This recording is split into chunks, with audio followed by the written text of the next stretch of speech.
پاکستان کی میزبانی میں اسلام آباد میں امریکہ اور ایران مذاکرات کے مثبت نتائج کا پوری دنیا کو انتظار ہے۔ مذاکرات اب باضابطہ دوسرے روز میں داخل ہو گئے ہیں۔ اس بارے میں جانتے ہیں ڈان نیوز کے نمائندے امیر حمزہ سے۔ امیر، بتائیے گا کیا تفصیلات ہیں آپ کے پاس؟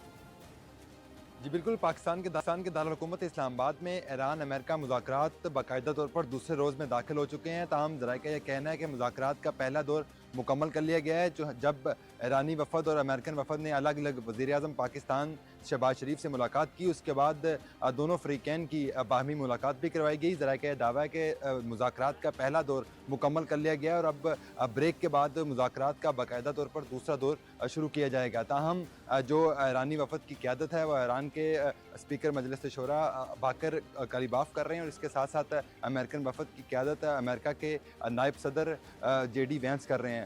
چونکہ اسلام آباد میں امریکہ اور ایرانی وفد اس وقت موجود ہیں، تو اسی حوالے سے اسلام آباد کی شاہراہوں کو مکمل طور پر بند رکھا گیا اور سیکورٹی کے انتہائی سخت ترین انتظامات کیے گئے ہیں۔ میں اس وقت اسلام آباد کے جناح کنونشن سینٹر پہ موجود ہوں، جہاں پر وزارت اطلاعات و نشریات کی جانب سے فیسیلیٹیشن سینٹر بنایا گیا، اور اس وقت بھی یہاں پر رات کے اس وقت بھی گہما گہمی ہے۔ یہاں پر نہ صرف پاکستانی صحافی بلکہ غیر ملکی صحافی بھی موجود ہیں، اور وہ وقتاً فوقتاً ایران امریکہ مذاکرات کے حوالے سے اپنے اداروں کو اپڈیٹ دے رہے ہیں۔